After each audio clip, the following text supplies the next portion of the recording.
Hello dear students, today we are going to study Hindi chapter number 10 है, अध्याय 10वां है। हरिवंश राय बच्चन जो है कि कवि हैं और इनकी एक रचना है पथ की पहचान। क्या नाम है? पथ की पहचान। इसका हम अध्ययन आज इस वीडियो में करेंगे। तो सबसे पहले हम एक शॉर्ट जो है कि इनका जीवन परिचय देख लेते हैं, इनका जन्म और जो है कि मृत्यु सन और कहाँ पे जन्म स्थान इनका है। देखिए इनका जन्म जो है 27 नवंबर 1907 ईस्वी को हुआ था प्रयाग में। कहाँ हुआ था? प्रयाग में, जो कि इलाहाबाद का नवीनतम नाम है। इलाहाबाद का नवीनतम नया नाम है इलाहाबाद का प्रयाग। क्या नाम है? प्रयाग, है ना, प्रयागराज। हाँ, आज देखिए एक नया जिला बना हुआ है, 76वां जिला आपको बताएंगे। 75 जिला पहले यूपी का हुआ था, 76वां जिला बन गया है महाकुंभ जनपद। महाकुंभ जनपद, वहाँ पे लगा है महाकुंभ का मेला। हाँ, जहाँ पे करोड़ों जो है कि लोग वहाँ पे हाँ आस्था की डुबकी लगाने जा रहे हैं, है ना। हाँ, उस गंगा के संगम पे, जहाँ पे गंगा यमुना और सरस्वती, अदृश्य सरस्वती नदी जो है दिखती नहीं है वहाँ पे, लेकिन माना जाता है कि बहती हैं, वो भी हैं, अदृश्य हैं, ठीक है ना, नीचे हैं। तो गंगा यमुना सरस्वती का संगम है, संगम तट पे लगता है मेला। कौन सा? कुंभ का मेला लगता है। 12 वर्ष पे एक बार लगता है। कितने वर्ष पे लगता है? 12 वर्ष पे। 12 वर्ष पे एक बार जो कुंभ लगता है ये महाकुंभ होता है। महाकुंभ। वैसे तो अर्ध कुंभ भी लगता है 6 साल पे, है ना, लेकिन जो 12 वर्ष पे लगता है ये महाकुंभ होता है। क्या होता है? ये स्नान ध्यान जो है कि लोग करते रहेंगे और लोग जो है क्या करते हैं, वहाँ पे नहाते हैं। इसी प्रयाग जैसे पवित्र नगरी में किनका जन्म हुआ था? हरिवंश राय बच्चन जी का जन्म हुआ था। और हरिवंश राय बच्चन जी के पिता का नाम जो है श्री प्रताप नारायण था। क्या नाम था? श्री प्रताप नारायण बच्चन जी थे। और देखिए इनके जो पुत्र हैं अमिताभ बच्चन, आपको कौन नहीं जानता है, महानायक हैं जो है कि इस सदी के फिल्मी दुनिया के, बॉलीवुड के एक महान हीरो, जिनको जो है कि महानायक की उपाधि दिया गया है, वह है अमिताभ बच्चन। ठीक है, उनका पूरा खानदान चला आ रहा है हीरो हीरोइन का, है कि नहीं। उनका बेटा जो है कि वो हीरो, उनके पतो ही वो हीरोइन, ऐश्वर्या राय बच्चन, है कि नहीं। तो ये सब जो है कि पूरा चला आ रहा है। उनकी एक नतिनी भी हुई है, पता नहीं आराध्या बच्चन करके नाम है उसका। तो इस तरह का जो है कि ये पूरा खानदान चला रहा है विद्वानों का, टैलेंटेड लोगों का।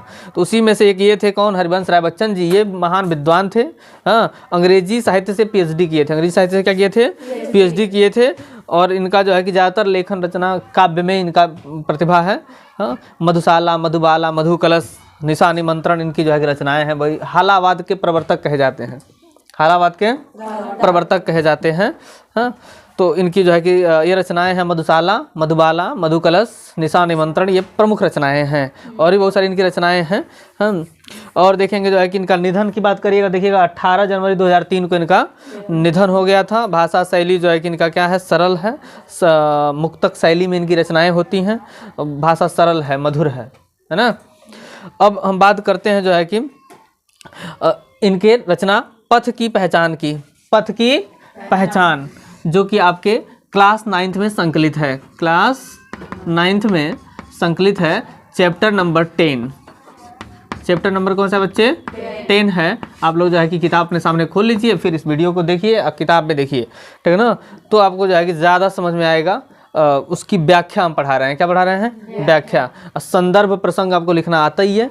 संदर्भ प्रस्तुत पद्यांश, क्या लिखते हैं जी? प्रस्तुत पद्यांश। हमारी पाठ्य पुस्तक हिंदी के काव्य खंड में संकलित, हिंदी के काव्य खंड में संकलित पथ की पहचान नामक पाठ से उद्धृत है या अवतरित है या लिया गया है, लिख सकते हैं।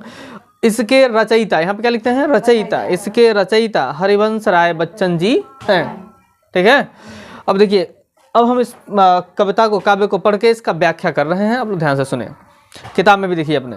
सबसे पहले देखिए इसका नाम क्या है? पथ की पहचान। पथ माने क्या होता है? रास्ता। पथ में क्या होता है? रास्ता। रास्ते की पहचान, रास्ते की, इसका मतलब होता है रास्ता। पथ माने होता है रास्ता। तो ये जो है कि हमको बता रहे हैं कि रास्ते की पहचान करना कितना ज़रूरी है ना। कह रहे हैं कि पूर्व चलने के बटोही बाट की पहचान कर ले। पूर्व चलने के बटोही बाट की पहचान कर ले। बाट माने होता है रास्ता। बाट मतलब क्या होता है? रास्ता। पथ माने भी रास्ता, तो पूर्व चलने के बटोही, बटोही मतलब होता है जो रास्ते पे चलता है, राहगीर, क्या बोलते हैं उसको? हाँ, पथिक भी बोल सकते हैं, राहगीर भी बोल सकते हैं, बटोही भी बोल सकते हैं, है ना। तो वही कह रहा है कि पूर्व चलने के मतलब चलने से पहले, हे राहगीर, हे पथिक, रास्ते पर चलने से पहले उस रास्ते की पहचान जरूरी है। तुम जीवन के रास्ते पे चल रहे हो, तुम जिस भी रास्ते पे चल रहे हो, कोई पढ़ाई करने के रास्ते पे चल रहे हो, तो जो भी आप कोर्स ले रहे हो, जो आपको सब्जेक्ट चुन रहे हो, वो सब्जेक्ट कौन सा लें तो हमारे सक्सेसफुल हम आगे होंगे, है ना। आजकल तो सब्जेक्ट कॉम्बिनेशन जो है कि था पहले, अब तो कॉम्बिनेशन हटा दिया, खैर अब तो किसी के साथ भी कोई सब्जेक्ट पढ़ सकते हैं, कोई दिक्कत नहीं है। लेकिन पहले ये था ना कि हम ग्रेजुएशन में जब जाते थे तो किस सब्जेक्ट के साथ कौन सब्जेक्ट हम लेंगे ये अनिवार्य होता था, है ना।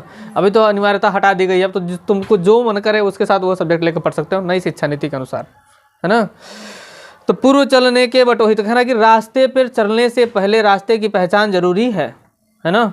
नहीं तो अब रास्ते में क्या हो सकता है, गड्ढा मिल सकता है, रास्ते में क्या मिल सकता है, कांटा मिल सकता है कि नहीं है, तो जिसमें आप उलझ सकते हैं, तो फंस जाएंगे, तो रास्ते मंजिल तक आप नहीं पहुंच पाएंगे, मंजिल तक पहुंचने के लिए रास्ते की पहचान होना अति अनिवार्य है।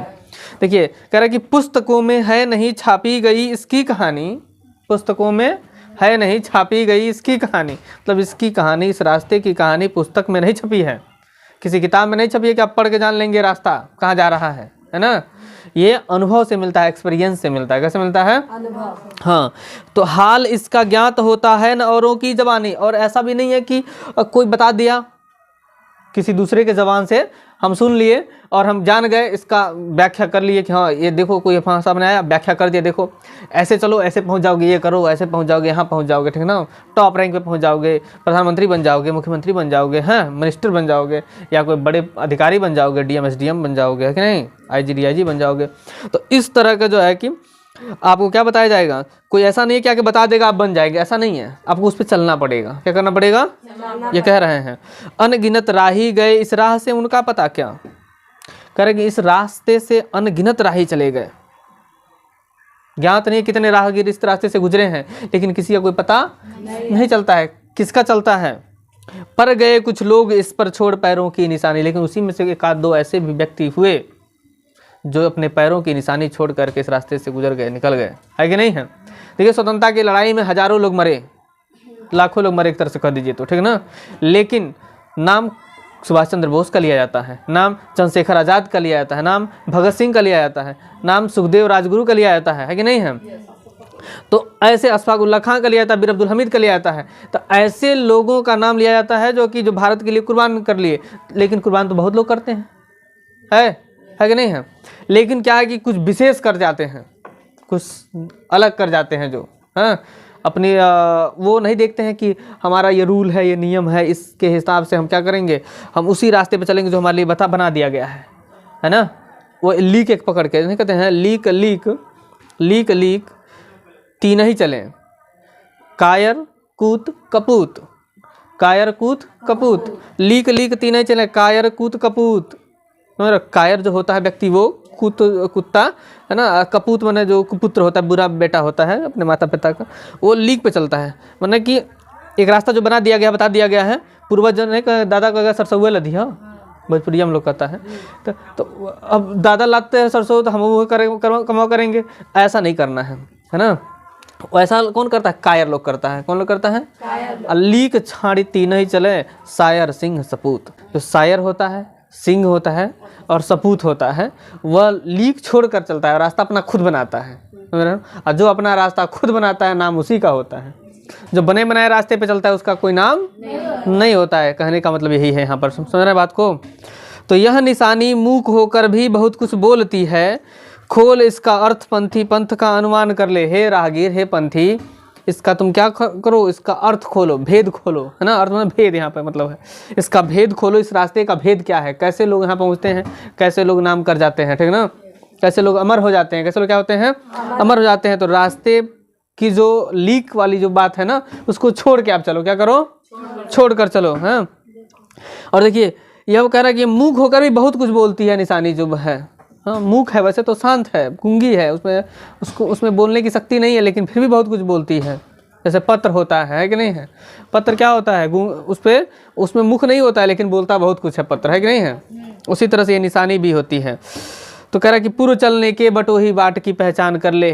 फिर हरिवंश राय बच्चन जी कह रहे हैं कि हे राहगीर, रास्ते पे चलने से पहले रास्ते की पहचान जरूर कर लेना, है ना, ये बहुत ही ज़रूरी है। फिर कह रहे हैं कि यह बुरा है या कि अच्छा, यह बुरा है या कि अच्छा, व्यर्थ दिन इस पर बिताना, अब असंभव छोड़ यह पथ, दूसरे पर पग बढ़ाना।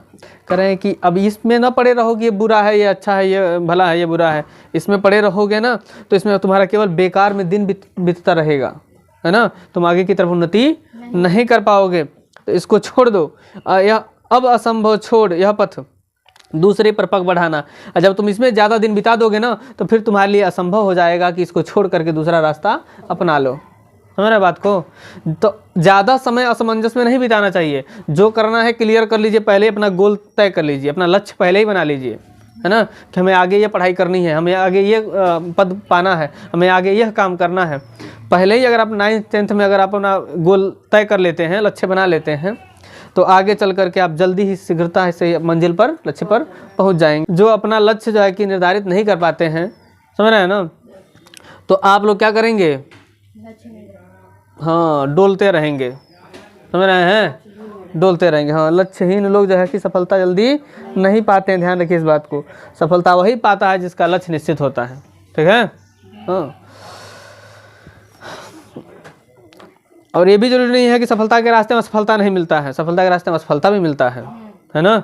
लेकिन असफलता को ही जो है कि हम क्या बनाएं, अपना सीढ़ी बना करके फिर उस पर आगे बढ़ जाते हैं तो सफलता भी मिल जाती है ना। असफलता को अपनी सीढ़ी बनाइए, सीढ़ी बनाकर उसी पर अपना पैर रख कर आगे बढ़ जाइए, सफलता जरूर मिलेगी, समझ रहे हो ना। ये चीज़ें आदमी को सोचना चाहिए, ये नहीं कि असफलता मिल जाए तो जो है कि उससे निराश होकर घर बैठ जाना चाहिए, ऐसा भी नहीं होना है। हाँ, फिर कहे देखिए, तू इसे अच्छा समझ, यात्रा सरल तेरी बनेगी, इससे बनेगी, सोच मत केवल तुझे ही यह पड़ा मन में बिठाना। मतलब ऐसा मत सोचो कि ये केवल तुम्हारे लिए है, नहीं, ये सबके लिए ऐसा ही होता है। धरती पर जो आया है, धरती पर जो भी प्राणी हैं, उस सबको जो है कि इसका इतना सामना करना पड़ता है। हाँ, सुख और दुख दोनों साथ में आते जाते रहते हैं। कहने का मतलब यही है कि अगर डाउन आ रहा है ना तो आपको क्या आएगा, आपका उत्थान भी आएगा। मतलब आप पतन है तो उत्थान भी होगा, है कि नहीं। यानी कि कहने का मतलब रात है तो दिन भी होगा, रात है तो क्या होगा, दिन भी होगा, दुख है तो सुख भी आएगा ही आएगा। तो यही कह रहा है कि ये मत सोचो कि ये केवल तुम्हारे लिए ऐसा हुआ है, तुम्हारे लिए कठिनाई आ रही है रास्ते में, तुम्हें आगे बढ़ने में कठिनाई हो रही है, नहीं, ये सबके लिए आता है। लेकिन उसी पे कोई जाकर अपना रास्ता बनाकर निकल लेता है तो वह उसका नाम कर जाता है, ठीक ना, अमर हो जाता है। तो देखिए, हर सफल पंथी यही विश्वास ले इस पर बढ़ा है, हर सफल पंथी यही विश्वास, जितना भी सफल राहगीर हैं, रास्ते पर चले हैं, ठीक है ना, वह यही सोच करके जो है कि यही विश्वास लेकर के इस पर बढ़े हैं। तू इसी पर आज अपने चित्त का अवधान कर ले, और तू अपने मन को आज इसी पर लगा ले एकदम। हाँ, चित्त का अवधान का मतलब क्या है, अपने मन को यहाँ पे एकाग्र कर ले। अवधान मतलब एकाग्रता, अपने मन को क्या करना है, एकाग्र कर लेना है उसी पर। और एकाग्र मन से जब कोई काम किया था तो जरूर सफलता मिलती है ना। तो वही कह रहे हैं यहाँ पर, पूर्व चलने के बटोही बाट की पहचान कर ले, है अनिश्चित किस जगह पर सरित गिरी गहवर मिलेंगे। अब देखो कह रहे हैं कि यह अनिश्चित है, जब तुम रास्ते पर जब आगे निकलोगे बढ़ोगे तो यह निश्चित नहीं है कि कहाँ पर क्या मिलेगा, कहाँ पर जो है कि सरिता मिलेगा, नदी, हाँ, कहाँ पे पहाड़ मिलेगा, कहाँ पे जो है कि गर्त मिलेगा, गहरा गड्ढा मिलेगा, है ना। गहवर, गहवर में होता है गड्ढा, गहवर मतलब गड्ढा, तो कहाँ पर गड्ढा मिलेगा, कहाँ पर जो है कि नदी मिलेगा, कहाँ पर पर्वत पहाड़ मिलेगा, यह अनिश्चित है, यह निश्चित नहीं है। और है अनिश्चित किस जगह पर बाग वन सुंदर मिलेंगे, और यह भी अनिश्चित है कि कहाँ पर बाग बगीचा सुंदर उपवन मिलेगा, यह भी जो है कि अनिश्चित है। हाँ, तो किस जगह यात्रा खत्म हो जाएगी, यह भी अनिश्चित, और यह भी जरूरी नहीं है कि तुम्हारा यात्रा कहाँ तक चलेगा, कहाँ पे तुम्हारी यात्रा समाप्त हो जाएगी, ये भी तय नहीं है। तो है अनिश्चित कब सुमन कब कंटकों में से सर मिलेंगे। अब देखो कह रहा है ना कि ये भी अनिश्चित है, ये भी क्या है, अनिश्चित है कि तुम्हारा जो है कांटों के सर, सर में होता है बाण, कंटकों के सर, सर में बाण, सर मतलब बाण, तो कांटों रूपी बाण, कांटों के बाण तुमको कब मिल जाएंगे, यह भी निश्चित नहीं है। और कब तुम्हें सुमन मिलेगा, सुमन मतलब पुष्प, कब तुम्हें पुष्प मिलेंगे, फूल मिलेंगे, यह भी अनिश्चित है, यह भी निश्चित नहीं है। और कौन सा छूट जाएंगे मिलेंगे, कौन सा कौन रास्ते में अचानक छूट जाएंगे, सासा मैंने अचानक, सासा मतलब अचानक, कौन अचानक तुमसे छूट जाएंगे और कौन तुमसे अचानक मिल जाएंगे। आ पड़े कुछ भी रुकेगा न, तू न एक ऐसी आन कर ले। और कुछ भी आ जाए, कितना हो आधी तूफान आ जाए, मतलब तुम्हारे जीवन रूप में आधी तूफान आता है, मतलब संघर्ष आता है, पीड़ा दुख आता है, कष्ट आता है, तो तुम अपने आप ठान लो आज, है ना, कि तुम रुकने वाले नहीं हो, रुकने वाले नहीं, हम लोग रुकने वाले नहीं हैं, है ना। हाँ, पूर्व चलने के बटोही बाट की पहचान कर ले। कौन कहता है कि सपनों को न आने दे हृदय में? ये कौन कहता है कि सपना मत देखो? कहने का मतलब ये है स्वप्न देखना चाहिए, है ना। हर व्यक्ति को अच्छा, जो स्वप्न नहीं देखता है, जो सोचता नहीं है, वो कुछ करता नहीं है। समझ रहे बात को? जो सोचता है वही कुछ करता है, तो इसलिए सोचना भी जरूरी है ना। और देखते सब हैं इन्हें अपनी उम्र अपने समय में। हर व्यक्ति अपने उम्र में अपने समय में देखता है, नहीं देखे तो आगे वो अपना रास्ता नहीं बना सकता है। अगर हम कुछ सोचेंगे नहीं, विचार नहीं करेंगे, हम सपना नहीं देखेंगे कि हमें आगे क्या करना है, लक्ष्य नहीं बनाएंगे, तो हम कर पाएंगे, उस जगह पहुंच पाएंगे? नहीं पहुंच पाएंगे। तो इसलिए कि कह रहा है कि सब करते हैं, तुम भी करो, इसमें कोई बुरा बात नहीं है। हाँ, और कह रहा है कि और तू कर यत्न भी तो मिल नहीं सकती सफलता। और तुम कितना हो प्रयास कर लो, यत्न मैंने प्रयास, कोशिश, तुम कितना हो ट्राई कर लो, कोशिश कर लो, लेकिन तुम्हें सफलता नहीं मिलेगी। हाँ, मिल नहीं सकती सफलता, वो अपने समय पे ही मिलेगी, जब मिलना होगा तभी मिलेगा। तो लेकिन तुमको कर्म करना पड़ेगा, कहने का मतलब ये है। कर्मणेवाधिकारास्ते मा फलेषु कदाचन, पढ़े हो ना, गीता में कहा गया है कि कर्म करते रहिए, फल की चिंता मत करिए, फल अपने आप जो है कि ईश्वर देगा, तो है ना। फिर देखिए क्या कह रहे हैं, वे उदय होते लिए कुछ ध्येय नयनों के निलय में। और वो जो है कि उदय होते हैं, उदित होते हैं, उगते हैं, यानी कि उत्पन्न होते हैं, हाँ?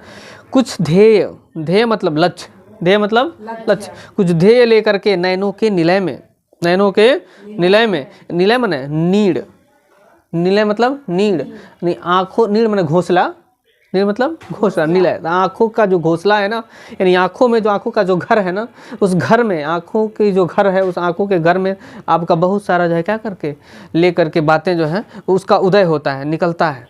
बहुत सारी बातें, इच्छाएं हमारे मन में हमारी जागृत होती हैं, है ना, हमारे नयनों में दिखता है वो कि हम क्या करना चाहते हैं।